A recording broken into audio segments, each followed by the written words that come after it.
नमस्कार, न्यूज 18 में बहुत बहुत स्वागत है आप सभी का। मैं हूं आपके साथ सृष्टि शेखर पांडे। जिस दिन का शिव भक्तों को पूरे साल बेसब्री से इंतजार होता है और इस बार उसी महाशिवरात्रि पर 300 साल बाद कई महासंयोग बन रहे हैं। ये शिवरात्रि वाकई बेहद खास होने वाली है, क्योंकि एक तरफ जहां महादेव की आराधना आपको सुख समृद्धि देने वाली है, तो वहीं कई ग्रहों की बदलती चाल भी आपके जीवन में नया बदलाव ला रही है।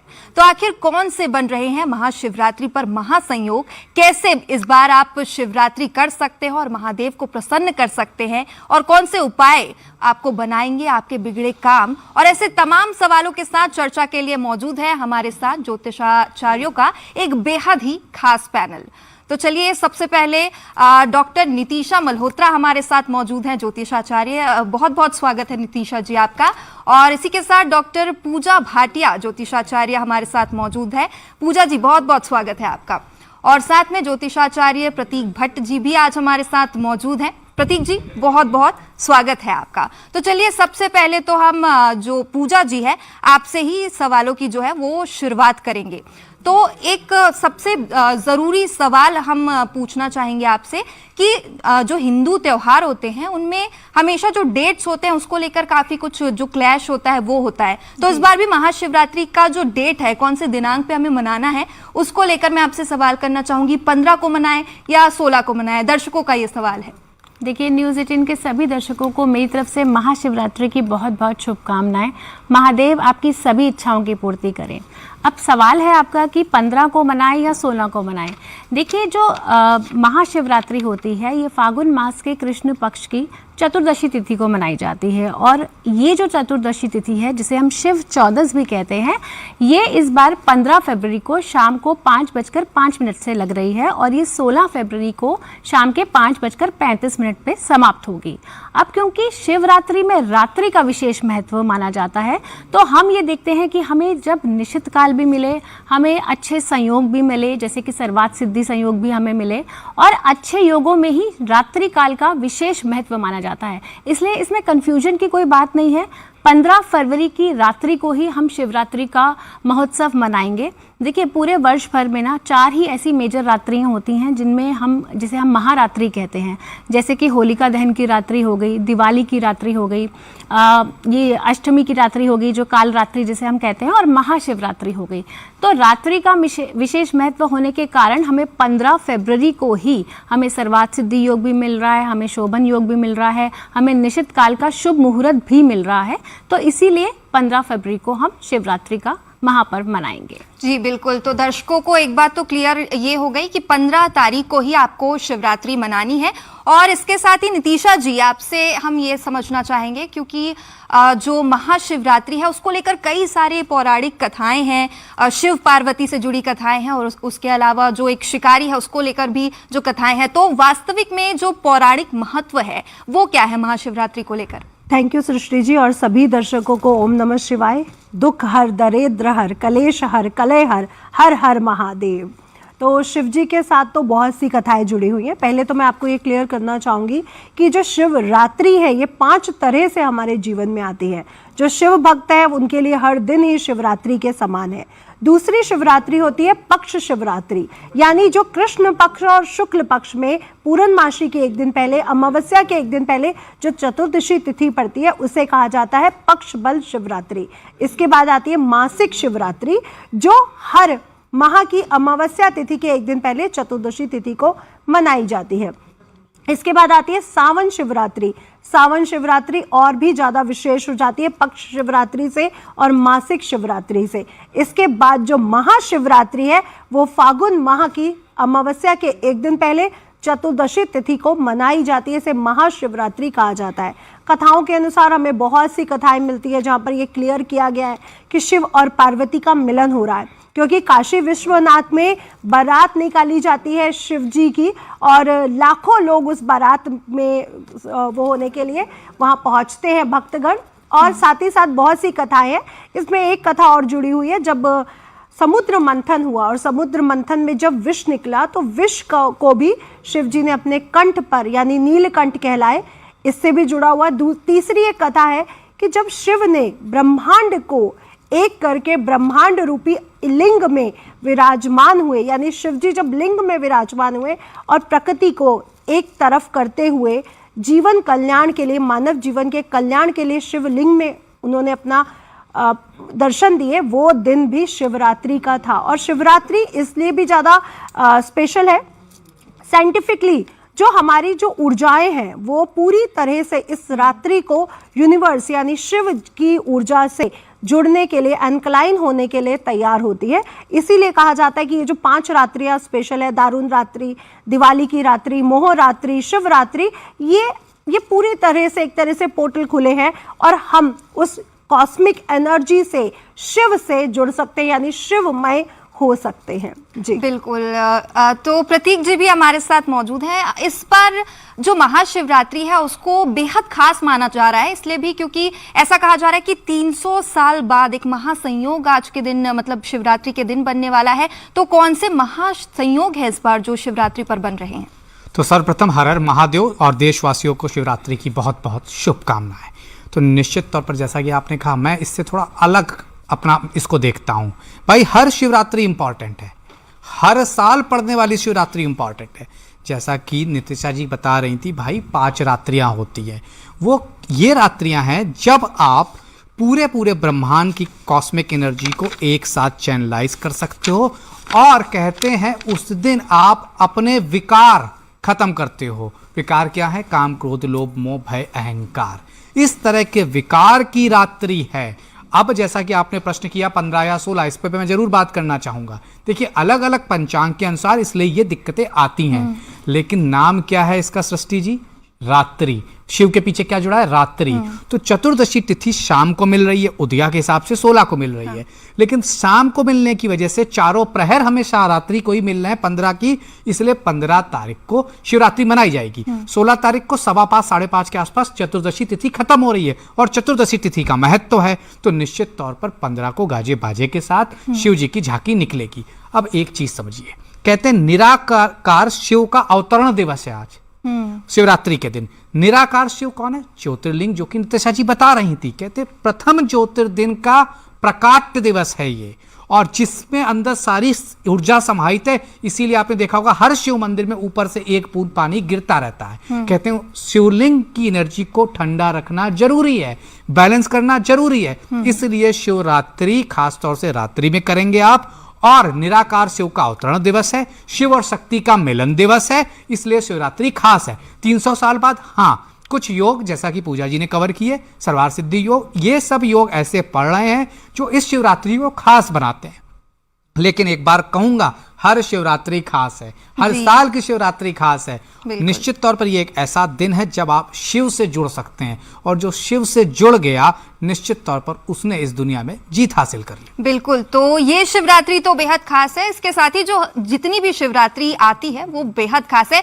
पूजा जी, शिवरात्रि पर व्रत को लेकर एक प्रथा है कि आप अगर इस दिन व्रत रखते हैं तो आपकी मनोकामना पूरी होती है। खास करके जिनके विवाह नहीं होते वो भी इस दिन को खास तौर पर मानते हैं। तो व्रत को लेकर किस तरीके से इस दिन को समझा जाए? और एक सवाल ये भी कि जो पुरुष होते हैं, महिलाएं होती है, क्या उनके लिए सेम मतलब बिल्कुल एक जैसे विधि विधान होते हैं या कुछ अलग तरीका हो सकता है?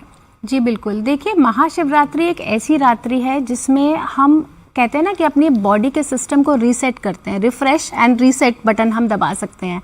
और अगर आप आज के दिन व्रत रखते हैं तो व्रत से क्या होता है, आपके शरीर की जितनी भी नकारात्मकता होती है, जितने भी टॉक्सिन्स होते हैं ना बॉडी के, वो निकल जाते हैं और एक तरह से एक सकारात्मक ऊर्जा का संचार होता है।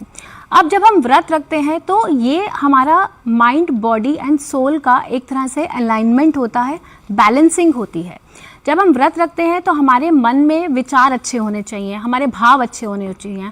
आपने देखा होगा कि कई लोग व्रत तो रख लेते हैं लेकिन मन में दूसरे के लिए बुरी बात सोच रहे हैं या कुछ ऐसा काम कर रहे हैं जिससे किसी को चोट पहुंचे या दूसरा हर्ट हो। तो व्रत का मतलब होता है आत्मशुद्धि, बैलेंस मेंटेन करना। और जब हम व्रत रखते हैं तो हमें ये देखना है कि हमारा पर्पस क्या है। कई लोग जैसे होते हैं, महिलाएं होती हैं, जो कन्याएं होती हैं, उनका जैसे विवाह नहीं हुआ है तो वो महाशिवरात्रि वाले दिन, जो कुंवारी कन्याएं हैं, वो विवाह के मोटिव से व्रत रखती हैं कि उनका विवाह जल्दी संपन्न हो जाए, तो उनके व्रत रखने की विधि हमेशा अलग होती है। अब अगर हमारी मंशा कुछ और है, हमारा कारण कुछ और है कि हमें ज़िंदगी में कुछ और चाहिए, उस मंशा से हम व्रत रखते हैं और व्रत का पारण भी उसी हिसाब से करते हैं। अब व्रत क्या हर एक इंसान को रखना चाहिए? तो सबसे पहले तो मैं ये बोलूँगी कि भगवान भोलेनाथ सिर्फ भाव के भूखे हैं। वो आप अपने एक प्यारे भाव से एक बेलपत्र भी उन पर चढ़ा देंगे ना, तो वो उसमें भी खुश हो जाएंगे। तो वो ये नहीं कहते कि शरीर को अपने कष्ट देकर आप मेरी पूजा करिए, वो कहते हैं अपने कर्म अच्छे कीजिए, अपना मन साफ रखिए, आप दूसरों की मदद कीजिए, और आप अगर व्रत रख सकते हैं तो ज़रूर रखिए। व्रत कई लोग निर्जला व्रत रखते हैं, कुछ फलाहारी व्रत रखते हैं। अब निर्जला व्रत में बिल्कुल भी आप कुछ भी नहीं लेते हैं, लेकिन फलाहारी व्रत में आप फल फ्रूट खा सकते हैं, आप छाछ पी सकते हैं, आप लस्सी पी सकते हैं, और आप सूखे मेवे खा सकते हैं। हाँ, व्रत के कुछ नियम ज़रूर होते हैं, जैसे इस दिन अगर आपने व्रत रखा है तो किसी से कोई गलत बात ना करें, आप मदिरा का सेवन ना करें, मांसाहारी चीज़ें ना खाएं, आप जो है अपना मन शांत रखें, घर में किसी भी तरह का कलेश ना रखें। इस तरह के नियमों का आपका पालन बहुत ज़रूरी है। प्याज और लहसुन का सेवन ना करें, क्योंकि ये तामसिक चीज़ें मानी जाती हैं ओवरऑल। और जब भी हम व्रत रखते हैं तो उसका पारण करते हैं। और महाशिवरात्रि की ऐसी रात्रि है जिसमें कि अगर आप शिवलिंग पर जल चढ़ाते हैं सच्चे मन से, तो आप देखिए कि पूरे साल भर की शिवरात्रियों का आपको जो है ना फल इस रात्रि में मिलता है। तो ओवरऑल स्त्री और पुरुष अपना जो भी उनका मन में जो भी आस्था है, जो भी विश्वास है, जिस रीज़न से वो व्रत रख रहे हैं, उसी रीज़न को एक मन में बना के आप व्रत रख सकते हैं। और हाँ, जो लोग जैसे कि बीमार हैं, जो लोग व्रत नहीं रख सकते, जो कि वृद्ध हैं, वो भी व्रत रखने में उन्हें दिक्कत होती है, तो उन लोगों को व्रत नहीं रखना चाहिए। मानसिक जाप आप कर सकते हैं, और इससे भी भगवान भोलेनाथ आप पे अपनी विशेष कृपा जरूर बनाएंगे। जी पूजा जी, तो लेकिन ठीक है, इससे ही जुड़ा मेरा सवाल नितिशा जी आपसे है कि ठीक है, जब आपका स्वास्थ्य अगर आपका साथ नहीं दे रहा है तो आप व्रत ना रखिए, बट कुछ लोग ऐसे होते हैं ना कि मन नहीं मानता, क्योंकि व्रत करना उनके लिए एक तरह का समर्पण है शिव भक्ति में। तो अगर ऐसा कुछ हो रहा है तो हम क्या कर सकते हैं? क्या पूरे दिन के लिए किसी तरह का विशेष जप कर सकते हैं, या क्या उसके लिए कर सकते हैं? सृष्टि जी, शिव जी तो ऐसे हमारे भगवान हैं कि वो एक लोटे जल से प्रसन्न हो जाते हैं, एक बिल्व पत्र से प्रसन्न हो जाते हैं, तो वो तो सिर्फ और सिर्फ भाव के भूखे हैं। और अगर हम शिवरात्रि की बात करते हैं तो शिव उसी दिन प्राकट्य, उनका दिवस, जैसे कि प्रतीक जी भी अभी बता रहे थे कि लिंग के रूप में वो प्राकट्य हुए, तो वैसे भी वो दिन इतना स्पेशल है। और वैसे भी आपको बता दूं सृष्टि जी, ये जितनी भी रात्रियां आती हैं, दारुण रात्रि, शिवरात्रि, मोहरात्रि, ये अमावस से पहले या अमावस की वो रात्रियां हैं जो निगेटिव एनर्जी से भरी हुई है। और इस निगेटिव एनर्जी पे हमारी जो सृष्टि के रचयिता है, जो सृष्टि के पालनहारा है, जो कालों के काल महादेव है, महाकाल है, उनका दिन, यानी पूरी तरह से प्रकाश के पुंज को हम जगाते हैं और उनके साथ शिवमय हो जाते हैं। इसलिए मैं बिल्कुल नहीं कहूंगी कि आपको अगर व्रत रखना है तो ज़रूरी है, कोई ज़रूरी नहीं है, आप व्रत मत रखिए। शिवोहम शिवोहम ओम नमः शिवाय का जाप करिए, जो ज़्यादा स्पेशल है आप लोगों के लिए। इस समय आप पूरी भाव उनके साथ जोड़ दीजिए, क्योंकि वो देवताओं के साथ, तो देवताओं के तो देव है ही है, वो राक्षसों के भी देव है, वो असुरों के भी देव है, वो पशुपति नाथ भी हैं, वो पशुओं के भी देव है। इसलिए वो सिर्फ और सिर्फ आपके भाव को देखते हैं। कई प्रतीक जी, रुद्राभिषेक कई लोग कराना चाहते हैं, और महाशिवरात्रि उनके लिए सबसे अच्छा दिन भी माना जाता है, मंदिरों में भी करते हैं और घरों में भी करते हैं। तो रुद्राभिषेक से जुड़ी क्या कहानी है, और क्या सच में रुद्राभिषेक करने से जो जीवन के सारे कष्ट कहते हैं ना कि खत्म हो जाते हैं, तो क्या इसको लेकर क्या कहेंगे? देखिए, ईश्वर या भगवान शिव भाव के भूखे हैं, और वो एक लोटा जल इसलिए फेमस है शिव जी के लिए, सिर्फ एक लोटा जल, और उसी से ही शिव जी आपको वरदान दे देते हैं। निश्चित तौर पर जो लोग सामर्थ्यवान हैं, जो लोगों को बड़े विकट समस्याएं हैं, कहते हैं 18 अध्यायों में वो सारे मूल लिखे हैं जो जीवन की बाधाओं से आपको दूर करते हैं। इसलिए रुद्राभिषेक कराया जाता है। रुद्र अवतार का अभिषेक, जिसमें से तमाम तरह की चीज़ें, जैसे कि आप मुझसे कहेंगे नौकरी में मुझे लाभ चाहिए, मैं कहूँगा दूध में तिल डाल के कर दो। आप कहेंगे रोगों से मुझे मुक्ति चाहिए, मैं कहूँगा गन्ने के रस से कर दो। रुद्राभिषेक इन सब चीज़ों से होता है, शहद से, दही से। तो क्या होता है, आप जीवन के समस्त कष्टों के लिए उसे कर लेते हैं। इसलिए रामबाण उपाय कहा गया रुद्राभिषेक। निश्चित तौर पर शिवरात्रि या सावन के सोमवारों में करा लिया जाए तो ये बेस्ट माना जाता है, लेकिन जैसा कि मैंने कहा हर व्यक्ति नहीं करा सकता। तो निश्चित तौर पर 1 लोटा जल लीजिए। आपको रोग से दिक्कत है, गन्ने के रस से करिए। आपको विवाह में दिक्कत है, मौसमी के रस से करिए। आपको नौकरी व्यापार में दिक्कत है, दूध में काले तिल डाल के करिए।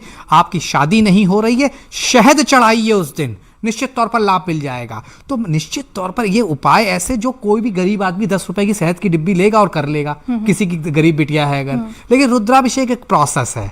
चलिए ठीक है। अब भाव के भूखे सिर्फ हैं शिव जी, ऐसा कहा जाता है, लेकिन पूजा जी फिर भी कुछ लोग होते हैं कि वो मन से भगवान को कुछ दान देना चाहते हैं। तो शिव जी को तो वैसे किसी चीज की जरूरत नहीं है, वो खुद देने वाले हैं, लेकिन फिर भी अगर कोई दान करना चाहता है तो उसके लिए जो सही चीज होती है वो क्या हो सकती है? देखिए, जब भी इस तरह के धार्मिक उत्सव या पर्व आते हैं तो उसमें दान पुण्य का विशेष महत्व माना जाता है। दान पुण्य जब भी हम करते हैं तो एक तरह से हम कॉस्मिक में एक एनर्जी डाल रहे हैं कि भगवान हमें इतना दे कि हम दूसरों की आगे से मदद कर सकें। तो दान पुण्य का विशेष महत्व माना जाता है। और महाशिवरात्रि पे अगर आप किसी भी तरह की प्रॉब्लम से जूझ रहे हैं, अगर आपके मन में शांति नहीं है, अगर आर्थिक समस्याएं आ रही हैं, अगर आपको लग रहा है आपका विवाह नहीं हो रहा है, अगर आपको फाइनेंशियल इश्यूज आ रहे हैं, तो अगर आप व्रत रखने के बाद आप नियमित रूप से मतलब शिवरात्रि से शुरू करके दान पुण्य शुरू करते हैं तो धीरे धीरे आपकी लाइफ में पॉजिटिव चेंजेस आते हैं। अब देखिए, दान किन चीज़ों का किया जाए। अगर तो आपकी कुंडली में ऐसी दशाएं चल रही हैं राहु केतु शनि की, तो आप काले तिल से बनी हुई चीज़ों का आप दान कीजिए, जिससे शनि राहु केतु के दोष जो हैं आपके कम हो जाते हैं। अगर आप में ऐसा लगता है कि आप में आत्मविश्वास की कमी है, आपको लगता है आपको लीडरशिप पावर चाहिए, ठीक है, आपको चाहिए कि आत्मविश्वास चाहिए आपको अपने अंदर, तो आप गुड़ से बनी चीज़ों का दान कीजिए। और अगर आपको लगता है कि मैरिज लाइफ में आपके इश्यूज आ रहे हैं या फिर आपकी विवाह संपन्न नहीं हो पा रहा है, कोई ना कोई बाधा आ रही है विवाह में, तो आप माता पार्वती को आप लाल चीज़ों को श्रृंगार का सामान समर्पित कीजिए, या आप किसी सुहागन स्त्री को सुहाग का सामान दे सकते हैं। जी। तो नितिशा जी, बहुत सारे हमारे दर्शक हैं वो राशियों के बारे में भी कुछ जानना चाहते हैं। तो इस बार जो महाशिवरात्रि है उसमें किन राशियों के लिए ये ज़्यादा खास होने वाली है और किन्हें थोड़ा सा संभल के रहने की ज़रूरत है? देखिए, ये शिवरात्रि जैसा कि आपने पहले भी इंट्रोड्यूस किया कि 300 साल के बाद ये योग पड़ रहे हैं, सहयोग पड़ रहे हैं, तो पहले मैं योग और सहयोग पर थोड़ा सा ध्यान दे देते हैं। इस साल जो 2026 में जो महाशिवरात्रि आ रही है वो चंद्रमा मकर राशि में रहेंगे और मकर राशि में वो मंगल के साथ है, यानी मंगल और चंद्रमा का लक्ष्मी योग यहाँ पर बन रहा होगा। मंगल अपनी उच्च राशि में रोचक नामक राजयोग भी बनेगा। साथ ही साथ कुंभ राशि में 4 प्लैनेट सूर्य, राहु, बुध और शुक्र एक साथ है, तो चतुर्ग्रही राजयोग भी है। इसी के साथ साथ बुध और शुक्र एक साथ होने की वजह से लक्ष्मी नारायण योग भी है और गुरु की दृष्टि इन 4 प्लैनेट्स पर भी पड़ रही है, इसलिए इसे शिव योग भी माना जा रहा है। इस दिन व्यातिपात योग, सर्वात सिद्ध योग, प्रीति योग, ऐसे योग भी इस दिन बन रहे हैं। और जो चंद्र महाराज है वो मकर राशि में है और मकर राशि में होने के कारण ये जो समय है ये पूरी तरह से, क्योंकि वो अपने ही नक्षत्र से गोचर कर रहे हैं, तो पूरी तरह से अपनी जो कार्य सिद्धियों का समय है। तो सबसे पहले क्योंकि मकर राशि में चंद्रमा का गोचर हो रहा है, इसलिए मकर राशि के लिए समय स्थिति बेहद शुभ मानी जा रही है। मकर राशि के लिए महाशिवरात्रि का जो पर्व है वो बेहद शुभ रहेगा। इसके बाद जो अगली राशि है वो है तुला राशि। तुला राशि के लिए भी यह समय बेहद शुभ रहने वाला है। कन्या राशि के लिए भी महाशिवरात्रि बहुत अच्छे संयोग बनाती हुई नजर आ रही है। इसके बाद है वृषभ राशि। वृषभ राशि पर भी महाशिवरात्रि में उनके लिए बहुत अच्छे अच्छे गिफ्ट मिलते हुए नजर आएंगे। अगली है मेष राशि। तो ये जो 5 राशियां इनके लिए बहुत अच्छे शुभ संयोग इस महाशिवरात्रि पर बनते हुए नजर आ रहे हैं। और ये सच बात है कि 300 साल के बाद इतने योग इस दिन बन रहे हैं, क्योंकि इतने प्लैनेटरी सिचुएशन, राहु का अपने ही नक्षत्र शतभिषा नक्षत्र में होना, शनि का उत्तरा भाद्रपद अपने ही नक्षत्र में होना, और साथ ही साथ चंद्रमा का श्रवण नक्षत्र से गोचर करना, ये सभी जो योग बन रहे हैं बहुत स्पेशल है। बिल्कुल जी। प्रतीक जी, इस बार ग्रह नक्षत्रों को लेकर अगर हम बात करें तो क्या महाशिवरात्रि पर ग्रहों पर कोई विशेष असर पड़ रहा है? जो ग्रहों के ऊपर है उनका असर ग्रहों पर पड़ेगा? नहीं, मेरा मतलब है लोगों निश्चित तौर पर नहीं पड़ सकता। महाकाल हैं, कालों के काल हैं, जिन्होंने काल को वश कर रखा है। और काल क्या है? काल ग्रह हैं, तो उन पर ग्रहों का क्या असर हो सकता है? जिन्होंने चंद्रमा को सिरोधार कर रखा है, जिन्होंने गंगा को जटाओं में बांध रखा है, राहु केतु को नाग कहा गया जो गले में है सबसे बड़ा वासुकी नाग उनके, उनको कौन, उनके लिए कोई नक्षत्र नहीं, कोई ग्रह नहीं, कोई दिन नहीं, कोई योग नहीं। जिस दिन शिवरात्रि वो सबसे बड़ा योग साल का। ठीक है। अब आपके प्रश्न का जवाब दे देते हैं। निश्चित तौर पर ग्रह नक्षत्र उस दिन शुभ है, चतुर्दशी तिथि है, वो साफ दर्शा रही है कि उस दिन नारायण पूजा जो करेगा, विष्णु जी की पूजा, जिनका बृहस्पति कमजोर है, उनके लिए लाभदायी है। बिल्कुल। तो किस तरीके से क्या चढ़ाना है उसकी भी आपने बात कर दी। पूजा जी, आपसे ये समझना चाहेंगे, चूंकि हम देखते हैं कि जो युवा वर्ग है वो खास करके शिव भक्ति में, शिव आराधना में ज़्यादा लीन हमें दिखाई देता है। युवाओं का भी बहुत ही उनके प्रति जो प्यार है, वो है, समर्पण है, वो देखने को मिलता है। तो ये समझना चाहेंगे आपसे, महाशिवरात्रि के दिन युवाओं के लिए किस तरीके से ये खास होने वाला है और क्या और वो कर सकते हैं? देखिए, महाशिवरात्रि तो सबके लिए है, युवा वर्ग हो, बाल वर्ग हो, या फिर वृद्धावस्था में लोग हों, स्त्री हो, पुरुष हो, नर हो, नारी हो, हर एक के लिए। क्योंकि देखिए, अर्धनारीश्वर का रूप है, ठीक है। शिव और शक्ति के मिलन की रात मानी जाती है। कहते हैं ना कि अर्धनारीश्वर का जो रूप होता है, जिसमें शिवजी जो हैं हमें आशीर्वाद देते हैं। और ये जो दिन है, स्पेशल दिन माना गया है, क्योंकि हम कहते हैं कि शिवजी का प्राकट्य हुआ था धरती पर, और साथ ही ये शिव और पार्वती के, शिव और शक्ति के मिलन की रात मानी जाती है। तो युवा वर्ग, उन्हें क्या करना चाहिए? सबसे पहले तो मैं ये बोलूँगी कि अगर व्रत रख सकते हैं युवा वर्ग वाले तो बहुत अच्छी बात है, व्रत रखिए, क्योंकि आप युवा हैं, आपके शरीर में इतनी कैपेबिलिटी है कि आप एक दिन का व्रत रख सकते हैं। साथ ही इसके व्रत के वैसे भी पॉजिटिव फायदे होते हैं कि आपकी बॉडी की टॉक्सिसिटी कम होती है, नेगेटिव एनर्जी आपकी जितनी भी होती है बॉडी में, नेगेटिव इम्पैक्ट होता है, वो ख़त्म होता है। तो इसके साइंटिफिक रीजंस भी हैं व्रत रखने के। ये नहीं है कि सिर्फ आध्यात्मिक महत्व है, इसका वैज्ञानिक महत्व भी है। तो जितने भी लोग हैं, अगर आप घर से बाहर नहीं निकल सकते हैं, घर में ही आप छोटा सा शिवलिंग अपने गमले की मिट्टी से बना के आप पारद शिवलिंग बनाइए, आप वहीं पे अभिषेक कीजिए, उन पे फूल चढ़ाइए, आप जल से उनका अभिषेक कीजिए, आप जो है उन्हें फल फ्रूट चढ़ाइए, भांग धतूरा, आप बेलपत्र चढ़ाइए एक, क्योंकि छोटा सा बेलपत्र भी अगर आप शिवलिंग पे चढ़ा देते हैं शिवरात्रि वाले दिन, तो उसमें भी महादेव आप पे अपनी विशेष कृपा बरसाने लग जाते हैं। बिल्कुल। तो पूजा जी, हमने पूरी चर्चा में ये तो जान लिया है कि हमें क्या करना है, लेकिन नितिशा जी, क्या नहीं करना चाहिए? क्या इसमें भी हमें कोई विशेष ध्यान रखने की ज़रूरत है?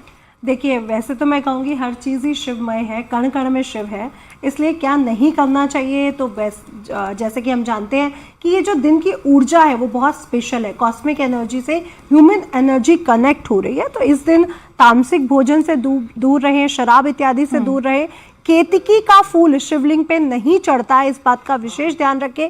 बिल्कुल नितिशा जी, तो शिव जी पर चर्चा करने के लिए वैसे तो पूरा दिन, पूरा महीना, पूरा साल कम पड़ जाए, लेकिन समय की पाबंदी थोड़ी है, तो इसलिए आखिरी सवाल प्रतीक जी आपसे हम पूछना चाहेंगे कि मंत्रोच्चार अगर करना है महाशिवरात्रि के दिन, तो कौन सा मंत्र है जो सबसे उत्तम रहेगा?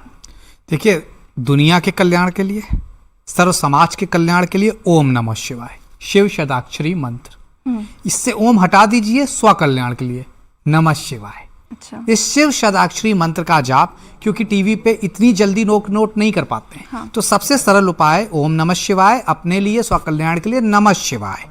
अब शिव चालीसा का पाठ, उनको खास तौर से जिनकी कोई मनोकामना है, रुद्राष्टक का पाठ जिनको नौकरी या रोगों से समस्या आ रही है, शिव अमोघ कवच का पाठ जो कि जनरली कहीं ना कहीं कहते हैं जब कुछ ऐसा अचीव करना हो जो कि इम्पॉसिबल है, तो वो इस दिन कर लेना लाभ रहेगा। तो जैसा कि मैंने पहले भी ये कहा कि शिव जी पर चर्चा करने के लिए तो वैसे तो पूरा साल पूरा महीना भी काफ़ी नहीं है, लेकिन समय की पाबंदी, और हम उम्मीद ऐसा कर रहे हैं कि जितने सवाल हमने पूछे हैं, दर्शकों के जितने सवाल हैं, वो इस चर्चा में उनके जवाब उनको मिल गए होंगे। तो इसी के साथ अब इस खास पेशकश में हमारी इतना ही, और बहुत बहुत शुक्रिया आप तीनों मेहमानों का हमारे साथ जुड़ने के लिए, और दर्शकों को महाशिवरात्रि की ढेर सारी शुभकामनाएं। नमस्कार।